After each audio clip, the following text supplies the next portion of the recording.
नामक चैप्टर पढ़ना क्यों आवश्यक है? क्योंकि आपका रेशियो के सहारे आप अर्थमेटिक के सारे सवाल को हल करते हैं और किसी भी अर्थमेटिक के सवाल को सोल्व करने के दो ही तरीके हैं, या तो आप उस क्वेश्चन का इक्वेशन बना के सोल्व करिए या तो उस क्वेश्चन को रेशियो प्रकट करके सोल्व करिए। इक्वेशन से टाइम आपका ज्यादा लगता है और रेशियो से समय की बचत होती है, तो इसलिए एग्जाम में इक्वेशन से बचना है और रेशियो से प्रकट कर देना है सवाल को ताकि आपका प्रश्न बन जाए, इसलिए हमें रेशियो की आवश्यकता पड़ती है। सर रेशियो के अलावे और कौन कौन से ऐसे चैप्टर हैं जिसको कंप्लीट कर लेने के बाद अर्थमेटिक का 90% पोर्शन कंप्लीट हो जाता है? तो ध्यान दीजिएगा, रेशियो जितना इंपॉर्टेंट है, कुछ टीचर तो खाली रेशियो पढ़ने बोलते हैं, लेकिन ऐसा नहीं है। रेशियो का ज्ञान आपको अच्छे से आ गया और फिर दूसरा चैप्टर जो है रेशियो के बाद एवरेज लगाना सीख गए, एवरेज, और तीसरा चैप्टर है आपका परसेंटेज और रेशियो एक ही चैप्टर जैसा है, और उसके बाद आपका एलिगेशन, ये भी बहुत इंपॉर्टेंट चैप्टर है, एलिगेशन, और पांचवा आपका टाइम एंड डिस्टेंस। ये पांचों ऐसा चैप्टर है कि अगर ये पांचों को आपने अपने दिल में उतार लिया तो समझ जाओ अर्थमेटिक आपका 99% कंप्लीट है। और इसी चैप्टर का यूज करके आप किसी भी चैप्टर के सवाल को बना सकते हैं। ट्रेन हो, रेस हो, बोट एंड स्ट्रीम हो, इससे टूट जाएगा। प्रॉफिट एंड लॉस हो, आपका SI हो, CI हो, आपका इस दोनों से टूट जाएगा। एवरेज जो है इस सब में हेल्प करेगा और रेशियो तो बात सारे चैप्टर में लगना ही लगना है। तो पांचों चैप्टर बहुत इंपॉर्टेंट है। तो आज हम इस पहले चैप्टर को स्टार्ट करने वाले हैं और इस पहले चैप्टर का परिभाषा क्या है वो सुनो। रेशियो का और प्रोपोर्शन में पहले हम रेशियो का डिफिनेशन आपको समझाते हैं। देखिए, रेशियो जो है दो समान जातियों के बीच तुलनात्मक संबंध के दर्शाता है। रेशियो जो है, मैंने कहा दो समान राशियों के बीच, यानी रेशियो जब भी प्रकट करते हैं तो दो समान राशि के बीच संबंध प्रकट करता है और यह तुलनात्मक संबंध प्रकट करता है। पहले आप समझेंगे फिर हम सब कुछ लिखाएंगे भी, अभी उतारने की कोई आवश्यकता नहीं है। जैसे मान लिया जाए आपका एक तरफ 20 रुपया लिखा हुआ है और एक तरफ आपका मान लिया जाए 50 पैसा लिखा हुआ है, तो इन दोनों में कभी रेशियो प्रकट नहीं हो सकता क्योंकि ये रुपया है, ये पैसा है। तो सबसे पहले या तो इसको पैसा में बदल लीजिए या तो इसको रुपया में बदल लीजिए। तो अगर हम इसको पैसा में बदलते हैं तो 20 गुना 100 पैसा हो जाता है, क्योंकि एक रुपया में 100 पैसा और ये 50 पैसा। अब ये तुलना कर सकते हैं, पैसा पैसा कट जाएगा, 50 गुना 100 कट जाएगा, यानी 40:1 हो जाएगा। ये रेशियो में आपका कोई भी यूनिट नहीं लगा रहता है। रेशियो एक यूनिट लेस क्वांटिटी है, इसका अपना कोई यूनिट नहीं होता। और इसका यह मतलब हुआ कि जो पहला राशि है दूसरा राशि से ये 40 गुना है। ये कितना गुना है? 40 गुना। और दूसरा राशि पहला राशि का 1/40 गुना है। ये राशि इसका 40 गुना और ये राशि इसका 1/40 गुना है। आप कभी नहीं बोलेंगे कि पहला राशि इससे 39 अधिक है। अधिक या कम का संबंध रेशियो में नहीं होता, रेशियो में संबंध होता है गुना का। तो आप ये कहेंगे पहली राशि दूसरी राशि का 40 गुना है या दूसरी राशि पहली राशि का 1/40 गुना है। और ये कभी नहीं बोलेंगे कि ये 39 अधिक है या 39 कम है। रेशियो का इतना ही मतलब है कि ये गुणात्मक संबंध को दर्शाता है और ये संबंध ये बतलाता है कि पहली राशि दूसरी राशि का कितना गुना है। तो इस चीज को सबसे पहले आप रेशियो का परिभाषा लिखिए, क्योंकि रेशियो का परिभाषा अगर नहीं जानेंगे तो आपको आगे रेशियो का यूज कैसे करना है वो कैसे पता चलेगा। तो लिखिए, रेशियो दो समान राशियों के बीच, रेशियो दो समान राशियों के बीच, देखिए मैंने समान शब्द का यूज किया है, ये बहुत इंपॉर्टेंट है, इसलिए इसको हम इन्वर्टेड कॉमा से बंद करेंगे। रेशियो दो समान राशियों के बीच के तुलनात्मक संबंध को दर्शाता है। रेशियो दो समान राशियों के बीच तुलनात्मक संबंध,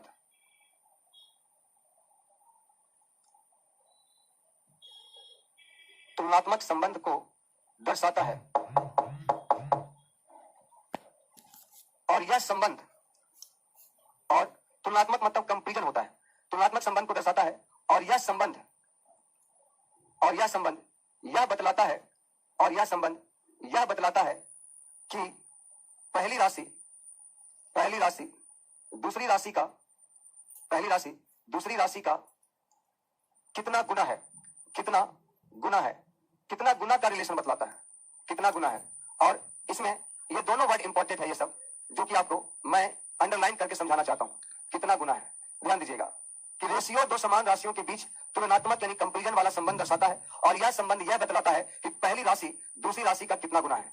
जैसे एग्जांपल में मान लिया जाए आप इधर लिखे 5 मीटर, इधर है आपका 80 सेंटीमीटर, कभी भी रेशियो नहीं निकलेगा। सबसे पहले इसको या तो सेंटीमीटर में कन्वर्ट करिए या तो इसको मीटर में कन्वर्ट करिए। तो 5 मीटर को सेंटीमीटर में बदलेंगे तो 500 सेंटीमीटर और ये 80 सेंटीमीटर। अब आप इसका रेशियो प्रकट कर सकते हैं, लेकिन रेशियो प्रकट करने के लिए क्या करेंगे, इसके हाईएस्ट कॉमन फैक्टर को निकाल देंगे। हाईएस्ट कॉमन फैक्टर आपका 20 चौका 80, अब 20 25 100 सेंटीमीटर तो कट ही जाएगा। ये आपका 25:4 होगा। ये 25:4 यानी 5 मीटर और 80 सेंटीमीटर में कितने का रेशियो है, वो 25:4 का रेशियो है। और इस रेशियो में कोई आपका यूनिट नहीं लगा रहेगा, ना सेंटीमीटर बोल सकते हैं इसको, ना इसको मीटर बोल सकते हैं, ना केजी, ना लीटर, कुछ नहीं, सीधा बोलते हैं 25:4 का अनुपात है इन दोनों राशियों में।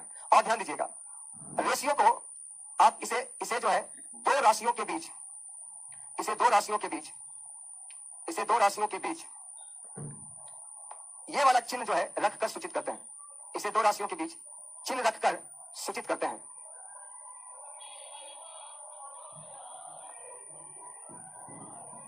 ठीक है, इसे दो राशियों के बीच ऐसा चिन्ह रख के सूचित करेंगे। जैसे आपको मान लिया जाए ए अनुपात बी लिखना है, तो ए अनुपात बी, और इसको जब पढ़ेंगे तो हिंदी में पढ़ेंगे ए अनुपात बी, लेकिन इंग्लिश में इसको ऐसे पढ़ेंगे जैसे इसको अगर पढ़ना है A is to B, A is to B पढ़ते हैं। ठीक है, तो इसको ए अनुपात बी को ए अनुपात बी पढ़िए या ए इज टू बी पढ़िए, और इस चीज को आप ए अनुपात बी को आप मैथमेटिकली ऐसे भी लिख सकते हैं।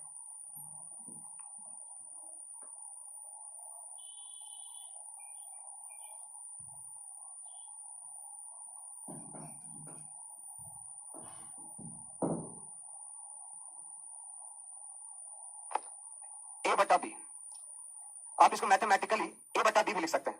यानी अगर कहीं पे 4:5 है तो आप इसको लिख सकते हैं 4/5। अगर ये 8:3 है तो इसको लिख सकते हैं 8/3। ऐसा इसको लिख सकते हैं। तो आप रेशियो का परिभाषा समझ गए होंगे, रेशियो को कैसे पढ़ते हैं वो समझ गए होंगे, रेशियो को और कैसे लिख सकते हैं ये समझ गए होंगे। तो ध्यान देना है क्या, रेशियो दो समान राशियों के बीच हमेशा तुलनात्मक संबंध को बतलाएगा, और यह संबंध यह बतलाएगा कि पहली राशि दूसरी राशि का कितना गुना है। और यह दो राशियों के बीच जब भी आपको प्रकट करना हो तो ये वाला चिन्ह रखकर सूचित करेंगे। जैसे ए अनुपात बी हमको लिखना है तो ए अनुपात बी ऐसे लिखेंगे, और इसको पढ़ना कैसे है तो या तो ए अनुपात बी पढ़िए या पढ़िए ए इज टू बी। ठीक है, क्लियर है, परिभाषा क्लियर होगा सभी का। आप इसको कॉपी पर लिख लीजिएगा। अब आपको रेशियो के बाद प्रोपोर्शन क्या है वो भी समझ लीजिए। प्रोपोर्शन मतलब होता है समान अनुपात, समानुपात इसको पढ़ते हैं। तो जैसा कि नाम से ही आपको दिख रहा है, जब दो अनुपात आपस में बराबर हो तो उसे समानुपात कहते हैं। समान अनुपात यानी जब दो अनुपात आपस में बराबर हो, जब दो अनुपात आपस में बराबर हो तो उसे समानुपात कहते हैं, उसे समानुपात कहते हैं। ध्यान दीजिएगा, आज आपका इंट्रोडक्शन क्लास ही है रेशियो का, कल से क्वेश्चन भी स्टार्ट होगा। जब दो अनुपात आपस में बराबर हो तो उसे समानुपात कहते हैं। जैसे कि मान लिया जाए ए अनुपात बी और सी अनुपात डी, ये दोनों रेशियो आपस में बराबर है। अगर ये दोनों रेशियो आपस में बराबर है तो इसको समानुपात कहते हैं, और समानुपात का ये चिन्ह है। तो इसे दो अनुपात के बीच आप ये वाला चिन्ह रखकर सूचित करते हैं। एकदम बेसिक से ही स्टार्ट किया है, इससे बेसिक कुछ नहीं होगा। देखिए, जब दो अनुपात आपस में बराबर होगा तो उसे समानुपात कहते हैं, और इसे दो अनुपात के बीच ये वाला चिन्ह रखकर सूचित करते हैं। ए अनुपात बी समानुपात सी अनुपात डी। इसको हिंदी में ऐसे पढ़ेंगे और अंग्रेजी में इसको कैसे पढ़ेंगे वो समझिए। इसको पढ़ेंगे A is to B as C is to D, ऐसे पढ़ते हैं। ए अनुपात बी समानुपात सी अनुपात डी, या तो पढ़िए A is to B as C is to D, और ए अनुपात बी समानुपात सी अनुपात डी को मैथमेटिकली ऐसे भी लिख सकते हैं। देखिए, एडी बराबर बीसी, तो अनुपात और समानुपात का परिभाषा आप अच्छे से समझ गए होंगे। अभी केवल मैं परिभाषा बताया कि अनुपात दो समान राशियों के बीच प्रकट करते हैं। आप ऐसा नहीं प्रकट करेंगे कि केजी का संबंध लीटर से, ऐसा नहीं होगा। केजी का रेशियो केजी से ही निकलेगा, लीटर का लीटर से निकलेगा। दोनों समान राशि होना चाहिए, ना कि गाय का भैंस के साथ कर देंगे, ऐसा नहीं करेंगे। रेशियो तो समान राशि के बीच रिलेशन बताएगा, और दो राशियों के बीच अगर रेशियो प्रकट करना है तो आप ए अनुपात बी पढ़ेंगे। और समानुपात क्या है, समानुपात जो है जब दो अनुपात आपस में बराबर हो तो उसे समानुपात कहते हैं। और रेशियो का संबंध गुणात्मक संबंध बतलाता है। जैसे कि अगर मैं बोला कि ये 20 रुपया है और ये 10 रुपया है, इन दोनों के बीच रेशियो प्रकट करिए, तो आप कहेंगे सर रेशियो प्रकट करने के लिए इन दोनों के बीच जो कॉमन फैक्टर है, हाईएस्ट कॉमन फैक्टर निकाल देंगे। ये 10 से कटेगा और ये भी 10 से कटेगा, यानी 2 अनुपात 1 का रेशियो है। और इसका अपना यूनिट नहीं रहेगा, केवल इसको आप पढ़ेंगे 2 अनुपात 1। और इसका मतलब ये हुआ कि जो पहली राशि है इसका दुगना है, लेकिन 10 का दुगना 20 है कि नहीं, और दूसरी राशि पहली राशि का 1/2 गुना है। देखिए ये वाला इसका 1/2 गुना है कि नहीं। आप ये कभी नहीं कह सकते हैं कि इससे 1 अधिक है या 1 कम है। अधिक या कम का संबंध रेशियो नहीं बतलाता, रेशियो बतलाता है कितना गुना है वो बतलाता है। तो उम्मीद है आपको थ्योरी अच्छे से समझ में आ गया होगा रेशियो का मतलब परिभाषा। अब आप जल्दी से हेडिंग डालिए इंपॉर्टेंट टर्म लिखिए, या इंपॉर्टेंट नोट्स भी लिख सकते हैं।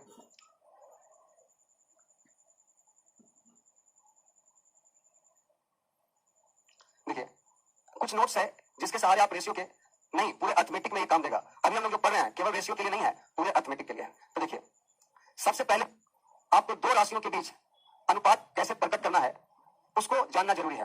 देखिए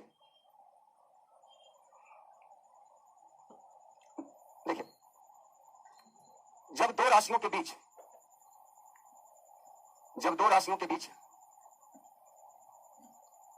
अनुपात प्रकट करना हो के रिस्पेक्ट में, यानी आप अगर डिटेल से लिखोगे तो ऐसे लिखाएगा पूरा मिश्रण 7 जिसमें से पानी की मात्रा 5, पानी की मात्रा अगर 5 है तो जाहिर सी बात है दूध की मात्रा मात्र 2 होगा, दूध की मात्रा मात्र 2 होगा। यहाँ मिश्रण में 25 लीटर पानी है, पानी का तुलना पानी से, मिश्रण का कुल मात्रा निकालना है, कुल के लिए 7 से गुना 25 पचे 125 आंसर 7 पचे 35 होगा। ऑप्शन आपका बी होगा। लेकिन आप चाहे तो इतना ना लिख के आप डायरेक्ट ऐसे कह सकते हैं कि सर लिखा हुआ है दूध पानी के घोल में पानी की मात्रा पूरे मिश्रण का 5/7 गुना है, तो पूरे मिश्रण में क्या लगा हुआ है, यानी टोटल ये है और बाटर ये है। सिंपल, यहाँ 25 लीटर बाटर है, बाटर का तुलना बाटर से, टोटल के लिए 7 से गुना 25 पचे 125 7 पचे 35। जितना दिमाग चलाइएगा उतना शॉर्ट होता जाएगा। तो आप इस काम को करिए। चौथा नंबर सवाल बनाइए, बताएं कि रितिका का धनराशि क्या है।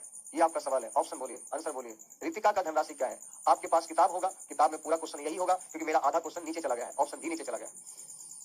सुजीत कुमार सर, 4 रितिका में इस प्रकार बांटा गया है कि रितिका को पूरी धनराशि का 7/10 गुना प्राप्त हुआ है। तो गुना के पहले जो का आया है, गुना के पहले जो का आया है वो पूरी धनराशि के लिए आया है। तो पूरा धनराशि आपका कितना हो जाएगा, डिनोमिनेटर पूरा धनराशि आपका 10 होगा और रितिका आपका 7 हो जाएगी। तो अन्नू आपका 10 में 7 रितिका, तो अन्नू के लिए 3 बचेगा। यहाँ अन्नू और रितिका का अंतर 4000 है, यहाँ अन्नू और रितिका का अंतर 3 है। अंतर का तुलना अंतर से, रितिका का धनराशि निकालना 7 से गुना करेंगे। आपका आंसर, सॉरी अंतर 4 है ना, अंतर 4 है। अंतर का तुलना अंतर से, यहाँ देखिए रितिका और अन्नू का अंतर 4000, यहाँ अंतर 4, रितिका निकालना 7 से गुना, आपका जो उत्तर होगा 7000 होगा। और 7000 जो ऑप्शन है वो देखिए डी ऑप्शन पे था, आंसर डी होगा। पचमा बनाइए, पचमा में सभी लोगों को दिक्कत हो जाता है, बट एक बार आप ध्यान दीजिए और दोबारा रिवीजन करने के लिए वीडियो देखिएगा। विवेक कुमार, यहीं से लगाएंगे थाप तो घूम जाएगा, तुम्हारा चेहरा पूरा लाल हो जाएगा। 5/3 गुना हो, यदि परवल के मूल्य में 7 रुपया प्रति केजी की वृद्धि हो जाए तो बताएं कि वर्तमान में 7 केजी परवल का मूल्य क्या है। आप देखिए, परवल के मूल्य में 7 रुपया प्रति केजी की वृद्धि हो जाए, सबसे पहले तो परवल का वर्तमान मूल्य उसके पहले मूल्य का 5/3 गुना है। तो गुना के पहले जो का आया है पहले वाला मूल्य में आया है, तो ये हो गया पहले वाला मूल्य और ये हो गया वर्तमान मूल्य। और पहले वाला मूल्य में का लगा हुआ है तो पहले वाला मूल्य 3 और वर्तमान का मूल्य 5। यहाँ कर आप परवल के मूल्य में 7 रुपया प्रति केजी की वृद्धि हो जाए, परवल का रेट 7 रुपया किलो बढ़ जाएगा। यानी बढ़ने के मतलब बढ़ना, घटना, छोटा, बड़ा, लंबा, नाटा, अधिक, कम, ये सब का मतलब अंतर होता है। तो यहाँ 7 रुपया प्रति केजी बढ़ गया, यानी पहले का रेट और अभी के रेट का अंतर हो गया आपका 7 रुपया 1 केजी का। यहाँ अंतर 2 है, अंतर का तुलना अंतर से। अब अगर आप वर्तमान में 7 केजी परवल का मूल्य, तो वर्तमान में 1 किलो का मूल्य 5 है, तो 7 किलो का मूल्य 7 पचे 35, 6 किलो का बोलता तो 6 पचे 30, 8 किलो का बोलता तो 8 पचे 40, 9 किलो का बोलता तो 9 पचे 45। यहाँ देखिए आंसर कैलकुलेशन करिएगा तो 122.5 आएगा, आपका उत्तर जो है डी हो जाएगा। का था ये जो आपका था परवल का वर्तमान मूल्य पहले मूल्य का 5/3 गुना, यानी पहले का मूल्य 1 केजी का 3 है, तो पहले का वर्तमान में 1 केजी का मूल्य 5 है, वो 1 केजी का रेट आएगा 5 से गुना। छठा बनाइए, स्क्रीन पे क्वेश्चन है कितने सारे विद्यार्थी का 7/10 विद्यार्थी उपस्थित थे, तो कुल विद्यार्थी में का लगा हुआ है, तो कुल विद्यार्थी 10, प्रेजेंट था आपका 7, तो अब्सेंट हो गया 3। टोटल क्लास में 10 विद्यार्थी का एडमिशन है, 7 को प्रेजेंट हुआ, 3 को अब्सेंट हुआ। यहाँ करें कक्षा में 40 विद्यार्थी है, कक्षा में 40 है, यहाँ टोटल 10 है, अब्सेंट वाला का निकालना संख्या 3 से गुना, आंसर 4 या 12 हो जाएगा, ऑप्शन बी हो जाएगा। चलिए पहले मैं आपको एक चीज सिखाता हूँ। यहाँ ऑप्शन इतना गंदा है कि आपको निकालना है एक धनराशि और एक का रेशियो यहाँ 3 है, यानी आप जब भी गुना करेंगे तो ए निकालने के लिए 3 से गुना करेंगे और 3 से गुना करेंगे तो जो मल्टीपल आएगा वो 3 से कटने वाला होगा, वो 3 से क्या होगा, कटने वाला। और 3 से ये भी नहीं कटता है, ये भी नहीं कटता है, ये भी नहीं कटता है, ये कटता है, तो ये आंसर होगा। तो ये क्वेश्चन को आप ऐसे भी बना सकते थे, लेकिन अगर इसको सोल्व भी करेंगे तो ऐसे। यहाँ 1000 रुपया टोटल धनराशि है, 1000 टोटल है। यहाँ ए बी का टोटल रेशियो 5 है, टोटल का तुलना टोटल से, ए निकालना है 3 से गुना, 5 गुना 10 और 3 गुना 600, आपका उत्तर हो गया 600। अब कहेगा सर यहाँ हम बी तो 5 है तो 5 से गुना करेंगे और 5 से गुना करेंगे तो 5 से कटने वाला आएगा, तो 5 से कटने वाला सारा ऑप्शन है, तो इसलिए यहाँ ये तरीका नहीं लगा सकते हैं। यहाँ देखिए ए बी सी में 3 5 7 का रेशियो है, सी का भाग ए के भाग से 1600 अधिक है। अधिक या कम मतलब अंतर होता है, अधिक या कम मतलब क्या होता है, अंतर। सी और ए में अंतर 1600 का, यहाँ देखिए सी और ए में अंतर 4 का, 3 और 7 का अंतर 4, अंतर का तुलना अंतर से। आपसे बी का भाग पूछा है, 5 से गुना करिएगा, 5 से गुना करिएगा, 4 चौका 16, 5 चौका 20, आपका आंसर हो जाएगा 2000। देखिए एक राशि को ए बी सी में 2 5 9 के अनुपात में बांटा गया है, ए का हिस्सा इतना है तो कुल राशि कितना है। देखिए यहाँ कुल राशि कितना है पूछा है, तो कुल राशि आपका 9 5 14 2 16 से गुना करेंगे, 9 5 14 2 16 से गुना करेंगे, तो गुना करके जो भी वैल्यू आएगा वो 16 से कटने वाला आएगा, वो 16 से क्या आएगा, कटने वाला। तो 16 से कटने का नियम है अंतिम 4 अंक 16 से कटना चाहिए, और आपको ये मालूम है जो 16 से कटेगा वो 8 से भी कटेगा, क्योंकि 8 16 का फैक्टर है और 8 से कटने का नियम लास्ट का 3 डिजिट 8 से कटना चाहिए। 508 से कटेगा, देखिए नहीं कटेगा, 508 से कटेगा नहीं कटेगा, 508 से कटेगा नहीं कटेगा, लेकिन 000 से कटेगा, ऑप्शन ए हो जाएगा। बिना ए का है। यहाँ ए का हिस्सा आपका कितना है सर? ए का हिस्सा 2 है। ए का तुलना ए से, टोटल निकालना है 16 से गुना, 16 से कट जाएगा 8 बार में, 25 8 2 से आपका 20,000 हो जाएगा। आपका उत्तर हो जाएगा 20,000, ऑप्शन हो जाएगा 1। बोलो किसी को कोई शक? 10 नंबर बनाइए। लीजिए एक लाइन और लिख दीजिए, उस दिन मैंने नहीं लिखाया था शायद, यहाँ पर उसके नीचे लिख दीजिएगा जहां पर आप लिखे हैं कि निश्चित राशि के बाद कोई ना कोई यूनिट लगा होता है, और एग्जाम्पल लिखे थे 50 केजी 40 मीटर इस प्रकार का, उसके नीचे लिखिएगा एक शब्द आएगा आपका, बार बार आएगा ये शब्द, और ये शब्द क्या है? देखिए शब्द आएगा कम, कम या अधिक। शब्द कम या अधिक का अर्थ अंतर होता है। शब्द कम या अधिक का अर्थ, कम या अधिक का अर्थ अंतर होता है। अंतर होता है, ये वाला लाइन भी आप लिख दीजिए। शब्द कम या अधिक का मतलब अंतर मतलब दो व्यक्ति दो वस्तु कुछ का भी अंतर हो सकता है। जैसे कि मैं बोला मैं आपसे 5 वर्ष अधिक हूँ, इसका मतलब आपका एज और मेरे एज में 5 साल का अंतर है। अगर आपका एज 30 है तो मेरा 35, आपका 50 तो मेरा 55। मैंने कहा आपसे मेरे पास 5,000 रुपया अधिक धनराशि है, इसका मतलब आपके यहाँ आपके पास जो धनराशि है और मेरे पास जो धनराशि है उसमें 5,000 रुपया का अंतर है। हमने कहा कि राम श्याम से 5 इंच नाटा है, इसका मतलब राम और श्याम की लंबाई का अंतर 5 इंच है। समझ आ गया आपको? हाँ। सतवीर कुमार ऑफलाइन बैच कब खुलेगा सर? सत्य आपका सवाल लिखा हुआ देखिए, एक विद्यालय में लड़कों की संख्या लड़कियों का 3/2 गुना है। गुना के पहले जो का आया है किसके रिस्पेक्ट में आया है? लड़कियों के रिस्पेक्ट में। तो सबसे पहले आप रेशियो लगाइएगा, बॉय और गर्ल का। लड़कियों का 3/2 गुना है, लड़की 2 और लड़का 3, क्योंकि गुना के पहले का जो आया है लड़कियों के लिए आया है, तो लड़कियों में का लगा हुआ है, लड़की 2 और लड़का 3 हो जाएगा।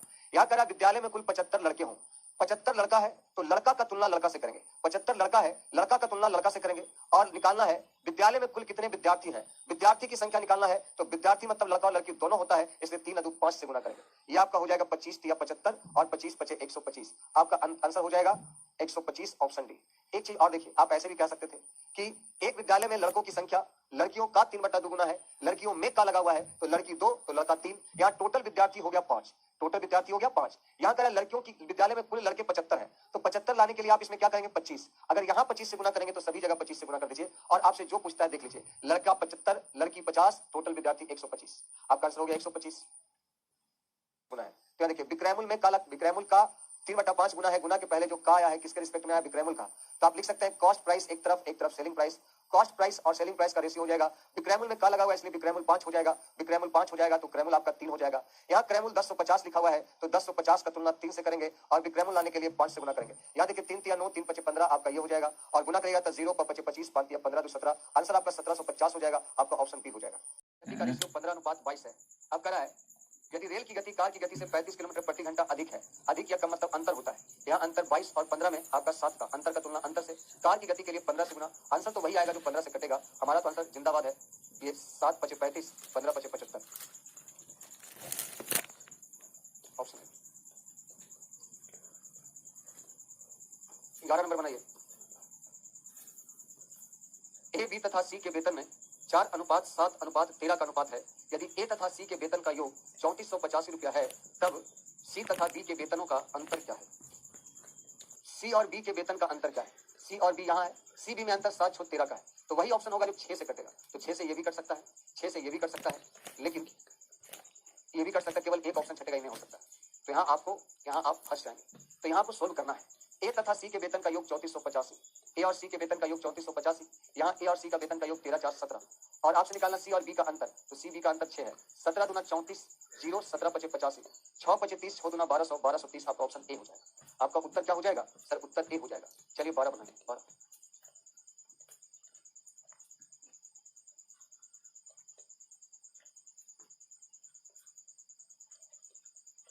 12 नंबर सवाल का आंसर दीजिए। 1:200 के परिमाप पर बनाया गया है। यदि मॉडल की लंबाई 4 मीटर है तो जहाज की लंबाई क्या है? देखिए मतलब जहाज का मॉडल में देखते हैं कि घर का जैसे नक्शा बनाते हैं, तो नक्शा तो एक पेज पे ही बना देते हैं, और वो जहाज बहुत बड़ी मात्रा में बनता है, बहुत बड़ा बनता है, सॉरी घर बहुत बड़ा बनता है। तो उसी प्रकार ये जो जहाज का नक्शा है और ये जहाज रियल में बना है। नक्शा मतलब मॉडल, यहाँ जहाज का मॉडल 4 मीटर है, मॉडल का तुलना मॉडल से जहाज की टोटल लंबाई 200 से गुना, तो 200 से गुना करेंगे तो आपका आंसर ये हो जाएगा सी।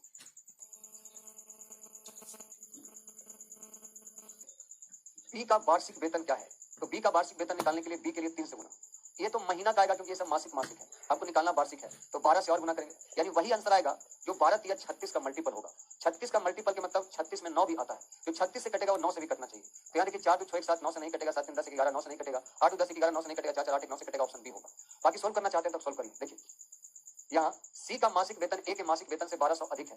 सी का मासिक वेतन ए के मासिक वेतन से 1200 अधिक है। यहाँ देखिए सी का मासिक वेतन ए से कितना अधिक है, सी ए से कितना अधिक है, तो सी ए से 3 अधिक है। अधिक का तुलना अधिक से, आपसे बी का वार्षिक पूछा है, तो पहले तो 3 से गुना करेंगे तो ये मासिक आएगा, वार्षिक लाने के लिए 12 से और गुना करना पड़ेगा। बराबर है 44 से, डबल जीरो के साथ आपका आंसर।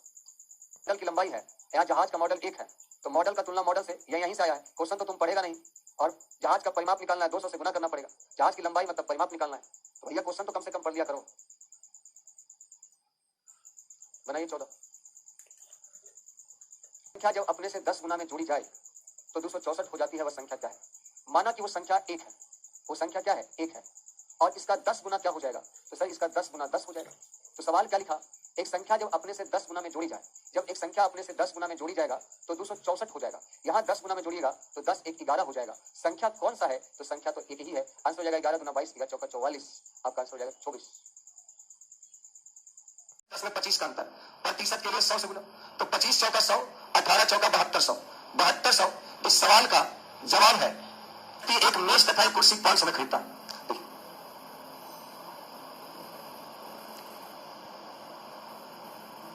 500 रुपये में एक व्यक्ति एक मेज और एक कुर्सी खरीदता है। मेज को 10% के लॉस पर और कुर्सी को 10% का लाभ पर बेच दिया। मेज को 10% के हानि पर और कुर्सी को 10% लाभ पर बेच दिया। इस प्रकार से कुल पर 10 रुपया का लाभ हुआ। टोटल जो है 10 रुपया का लाभ हुआ। क्या कुर्सी का क्रम क्या है? कुर्सी बोल रहा है सबको मेज मान लीजिए, मेज मानेंगे तो मेज पर 10% लॉस होगा, मेज पर 10% लॉस, यानी 50 का लॉस होना चाहिए। यहाँ 10 का प्रॉफिट हो रहा है, -50 और +10 में 60 का अंतर, यहाँ 20 का अंतर। और प्रतिशत के लिए सब जानते हैं कि 100 से गुना करेंगे और हमारा उत्तर जो होगा 300 हो जाएगा। पंखा खरीदता है 40,000 का। देखिए 40,000 रुपया में 4 गो कूलर, 40,000 बाबू, 4 कूलर और 20 पंखा खरीदता है। 4 कूलर तथा 20 पंखा 40,000 में खरीदता है। यदि कूलर को 5% हानि पर, यदि कूलर को 5% हानि पर और पंखा को 20% लाभ पर बेच दिया तो पूरे पर 2500 का लाभ हुआ, पूरा पर 2500 का लाभ हुआ। अब करा बताइए कि पंखे का क्रम क्या है? पंखा निकालना सबको कूलर मानो और 40,000 का 5% लॉस करो, यह आपका 2,000 हो गया। 2,000 का लॉस होगा और यहाँ 2500 का प्रॉफिट हुआ है। 2,000 का लॉस और 2500 का प्रॉफिट, अंतर होगा 4500 का, और यहाँ अंतर हो जाएगा 25 का। प्रतिशत के लिए 100 से गुना, तो 2500 का 100 और ये हो जाएगा 4500 गुना 4, जो भी आए 4500 गुना 4 होगा। लेकिन ये उत्तर कभी नहीं होगा क्योंकि आपको एक पंखा का रेट निकालना है, एक पंखा का रेट निकालना है और यहाँ पंखा कटे हुए हैं 20 को, एक पंखा के लिए 20 से भागा देंगे तो 4 × 5 = 20 और 9 × 5 = 45। आप आंसर 900 लिखेंगे, आप आंसर 900 लिखेंगे। आपका ऑप्शन गलत है, एक ऑप्शन को आपका ऑप्शन 1975 साल का नाम लिखा है, तो कोई डिजिट यहाँ काम का नहीं है। 1975 में 200 मनुष्य थे, ठीक है। 1981 में 10% पुरुषों की संख्या में वृद्धि हुआ, पुरुषों की संख्या में 10% की वृद्धि हुआ और स्त्रियों की संख्या में 6% की कमी हुआ, स्त्रियों की संख्या में 6% की कमी हुआ। परंतु कुल जनसंख्या में अपरिवर्तित रहा, मतलब हुआ कि अपरिवर्तित मतलब टोटल जनसंख्या जो 2000 था वो 2000 रहा, यानी 0 की वृद्धि हुआ, कोई चेंज नहीं हुआ। तो 1975 में पुरुषों की संख्या क्या है? पुरुष निकालना है, सबको स्त्री मान लो, तो 2000 का 6% कमी होना चाहिए, यानी -120 का कमी होना चाहिए। यहाँ 0 बढ़ा है, अंतर 120 का होगा। 10 और 6 16 का अंतर, प्रतिशत के लिए 100 से गुना, 4 × 16 2500 का 100, 4 × 3 = 12, 25 × 3 = 75, 750 आंसर जो होगा वो 750 होगा। स्टेज 5 जरा देखिएगा, ये सबसे आसान टाइप है। गाय तथा मुर्गा के समूह में, अब समूह में कितना है गाय मुर्गा नहीं मालूम, लेकिन कह रहा है पैरों की संख्या उसके सिरों की जनसंख्या से 4 गुना से 30 कम है, 30 कम है, तो मुर्गा की संख्या ज्ञात करें। इस सवाल का तो आंसर 15 होगा, बिना पेन लगाया बना सकते हैं। कैसे? आप बताइए, मुर्गा का संख्या निकालना होता है तो सबको क्या मानता है? गाय मानते हैं, तो गाय मानेंगे तो जो भी सिर रहेगा उसमें 4 से गुना करेंगे, क्योंकि मुर्गा निकालना सबको गाय मानेंगे, गाय मानेंगे तो 4 से गुना होगा क्योंकि गाय में 4 पैर होता है। यहाँ देखिए सिरों की संख्या के 4 गुना से 30 कम है, पैरों की संख्या सिर की संख्या के 4 गुना से 30 कम है, यानी सिर में 4 से गुना करेंगे तो जो सिर की संख्या रहेगा उससे, सॉरी, गाय और मुर्गा के समूह में पैरों की संख्या सिरों की संख्या के 4 गुना से 30 कम है। मतलब आपका मुर्गा की संख्या बोला है तो सबको क्या मानेंगे? गाय, और गाय मानते हैं तो जितना सिर रहता है तो सिर में 4 से गुना करके हम टोटल पैरों की संख्या निकालते हैं, लेकिन टोटल पैरों की संख्या जो है आपको कह रहा है सिरों की संख्या के 4 गुना से 30 कम है, तो कम या अधिक मतलब अंतर होता है, और अंतर ही पहले से कर दिया 30 का, और गाय मुर्गा के पैर में 2 का अंतर होता है, अंतर का तुलना अंतर से करें। से बताते हैं। गाय और मुर्गा का समूह है, पैरों का जो संख्या है सिर में 4 से गुना करने से 30 कम है, सिरों की संख्या के 4 गुने से 30 कम। मुर्गा की संख्या ज्ञात करना है। मुर्गा निकालना होता था तो सबको क्या मानते थे? गाय। और गाय मानते थे तो सिर में कैसे गुना करते थे? 4 से। यहाँ देखिए पहले से गुना कर दिया है। पैरों की जो संख्या है सिरों की संख्या के 4 गुना से 30 कम है, तो आपका मुर्गा निकालना होता था तो सिर में 4 से गुना होता था, और यहाँ 4 से गुना कर दिया है, अगर 4 गुना से 30 कम भी है तो कम या अधिक मतलब अंतर घटा उठा के दिया है, तो अंतर का तुलना अंतर से आंसर हो जाए। यहाँ देखिए गाय की संख्या ज्ञात करना है तो सबको मुर्गा मानते हैं, और मुर्गा मानेंगे तो सिर में 2 से गुना करेंगे। यहाँ देखिए क्या लिखा हुआ है, गाय तथा मुर्गा के एक समूह में पैरों की संख्या उसके सिरों की संख्या का दुगुना से, सिर में कैसे गुना किया है? दुगुना से, तो 2 ही से गुना करते थे, क्योंकि गाय निकालना होगा तो सबको मुर्गा मानेंगे, मुर्गा मानेंगे तो सिर में 2 से गुना करेंगे, और 2 से गुना करके बोला 14 अधिक है, अधिक या कम मतलब अंतर, तो अंतर पहले दे दिया, और गाय मुर्गा के पैर में 2 का अंतर होता है, अंतर का तुलना अंतर से आंसर 7। लेकिन इस सवाल में जरा ध्यान से देखिएगा, गाय की संख्या ज्ञात करने का रहा है तो सबको मुर्गा मानेंगे, गाय की संख्या ज्ञात करने का है तो सबको मुर्गा मानेंगे, और मुर्गा मानेंगे तो सिर में 2 से गुना, लेकिन यहाँ सिर में कैसे गुना कर दिया? 4 से गुना कर दिया, तो गलत गुना कर दिया, इसलिए इसका आंसर ज्ञात नहीं होगा। बहुत सारा बच्चा स्पीड में बनाने के चक्कर में इसका आंसर भी दे देगा 40/2 20, तो ये वाला आंसर जो है वो गलत है। पूछा है तो आप सिर में कैसे गुना करेंगे? तो सिर में आप 2 से गुना करेंगे, क्योंकि गाय निकालने के लिए सबको मुर्गा मानेंगे, और मुर्गा में देखिए सिरों की संख्या के 4 गुना, तो हम सिर में तो 2 से गुना करेंगे, 2 गुना से 40 का, तो 2 गुना रहता तो आंसर निकलता, यहाँ 4 गुना नहीं निकलेगा। तो एक बार उसको जानना जरूरी है। देखिए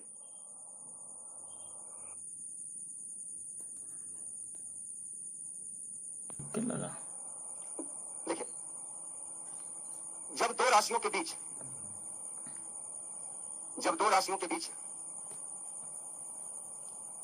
अनुपात प्रकट करना हो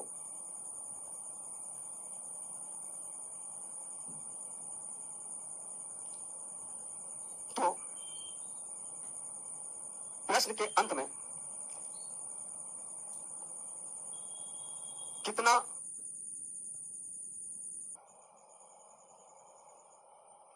प्रश्न के अंत में का अथवा से, प्रश्न के अंत में का अथवा से लगा रहता है।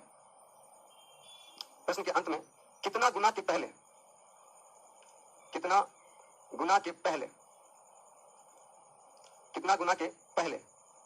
का अथवा से अवश्य लगा होता है।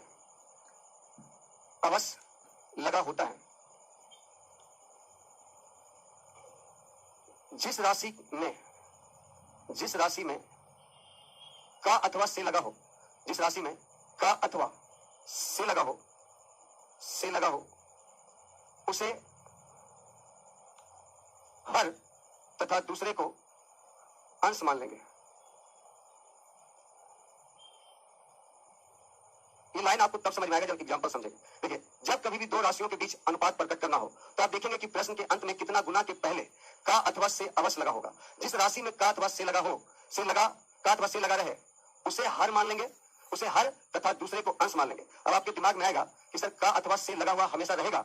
हाँ, एकदम का या से अवश्य लगा रहेगा, क्योंकि उसके बगैर आपका सेंटेंस ही पूरा नहीं होगा। और जब भी दो राशियों के बीच रिलेशन बतलाना होगा तो का या से अंग्रेजी में ऑफ लिखना जरूरी है, तभी सही रिलेशन बतलाएगा। जैसे आप एक छोटा सा उदाहरण लीजिए, राम के पिता दशरथ थे। अगर इस लाइन से हम ये वाला जो का है वो हटा दें तो आपका सेंटेंस पूरा लग रहा है। देखिए तो राम पिता दशरथ है नहीं, लेकिन अगर हम यहाँ पर का लगा देते हैं, राम का पिता दशरथ है, तो मुझे सही रिलेशन पता चलता है। और ये पता चलता है कि इसमें पिताजी कौन है। यहाँ देखिए राम का पिता यानी राम के पिता है जो दशरथ है, यानी राम के पिता दशरथ है और दशरथ के पुत्र राम है, इससे कंफर्म पता चलता है। तो ये का से आप रिलेशन निकाल पाते हैं। अगर का हटा दिया जाए तो ना सेंटेंस पूरा होगा और ना ही पता चल पाएगा किसका रिलेशन कहाँ है। आप यहाँ से का हटा के देखिए, आप राम पिता दशरथ हैं, हम ये जानते हैं केवल कि राम के पिता की दशरथ है, लेकिन इस सेंटेंस के माध्यम से अगर हम दशरथ हटा दें और कुछ और लिख दें, जैसे राकेश पिता महेश है, तो देखिए जरा आप पिता कौन है पुत्र कौन है नहीं पता चल रहा। लेकिन यहाँ पर अगर आप का डाल देते हैं राम का पिता महेश है, तो इससे कंफर्म पता चल जाता है कि राकेश का जो पिताजी है वो महेश है। तो का या से लिखे बगैर आपका प्रश्न ही फुलफिल नहीं होगा, प्रश्न ही पूरा नहीं होगा, सेंटेंस ही पूरा नहीं होगा, वाक्य ही पूरा नहीं होगा। अंग्रेजी में ऑफ के बिना आपका वाक्य ही पूरा नहीं होगा। तो का या से अंग्रेजी वाला में ऑफ जरूर लिखा रहेगा। तो आपको अनुपात कैसे प्रकट करना है वो देखिए एग्जाम्पल के सहारे। जैसे आपका लिखा रहेगा, देखिए एक कक्षा में लड़के तथा लड़कियों का एक कक्षा में लड़के का संख्या, एक कक्षा में लड़के की संख्या लड़कियों का 12/17 गुना है तो कक्षा में लड़के तथा लड़कियों का अनुपात क्या है? एक बार हम पूरा प्रश्न लिख दिए हैं और यह प्रश्न आपके एग्जाम लेवल का नहीं है, यह केवल रेशियो को समझने के लिए है। देखिए, एक कक्षा में लड़के की संख्या लड़कियों का 12/17 गुना है, लड़कियों का 12/17 गुना है तो कक्षा में लड़का और लड़की का रेशियो निकालना है। ध्यान दीजिए, आपको लड़का और लड़की का रेशियो निकालना है। तो आप प्रश्न को अस्थिर से रीड करिए। एक कक्षा में लड़के की संख्या लड़कियों का 12/17 गुना है तो यहां पर गुना आया और आप गौर से देखिए, मैंने बताया आपको कितना गुना के पहले का या से लगा रहेगा। ऐसे तो क्वेश्चन में बहुत सारा का या से लगा रहेगा, ये भी का लगा हुआ है, यहाँ भी के लगा हुआ है, वो नहीं, कितना गुना के पहले का या से लगा रहेगा उसको देखना है। तो ये देखिए, गुना के पहले ही का जो आया है ये किसके रिस्पेक्ट में आया है? कितना गुना के पहले का जो आया है वो किसके रिस्पेक्ट में आया है? तो सर लड़कियों के रिस्पेक्ट में आया है। तो लड़कियों को डिनोमिनेटर और लड़कों को न्यूमरेटर देंगे। लड़कियों का 12/17 गुना है यानी लड़की 17 और लड़का 12, यानी आपका आंसर हो जाएगा 12:17। लड़का और लड़की का रेशियो 12:17। यहां पर और सुधार के अच्छा कर लीजिएगा। तो जिस राशि के, आप ऐसे कर दीजिए, जिस राशि के रिस्पेक्ट में, क्योंकि बहुत बार आपको रिलेशन का या से इधर उधर करेगा, इस राशि के रिस्पेक्ट में का अथवा से लगा रहे,